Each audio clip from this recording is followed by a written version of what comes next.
জসপ্রীত বুমরার বলে অনাকাঙ্ক্ষিত এক আউটের শিকার হয়েছেন মুশফিকুর রহিম।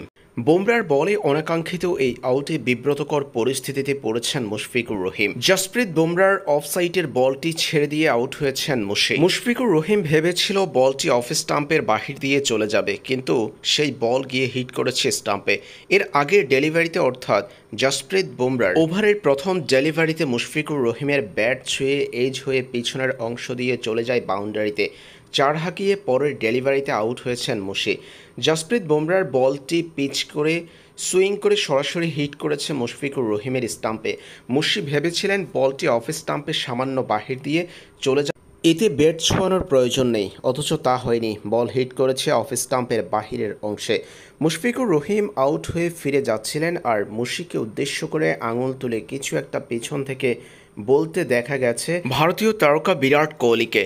এ সময় জসপ্রীত বুমরাকেও দেখা গিয়েছে বেশ আক্রমণাত্মক হতে। মুশফিকুর রহিমের আউটের সফলতা উদযাপনে মূলত এমনটা করেছেন বুমরা কোহলিরা। মুশফিকুর রহিমের এই আউটটি ছিল একেবারে অনাকাঙ্ক্ষিত। এভাবে বল ছেড়ে দিয়ে আউট হবেন তা হয়তো ভাবতেই পারেননি মুশি, তাই মাথা নিচু করে মাঠ ছাড়তে হয়েছে মুশফিক। এমন আউটে বিরক্ত হয়েছেন কোচ চন্ডিকা হথুরুসিংহেও।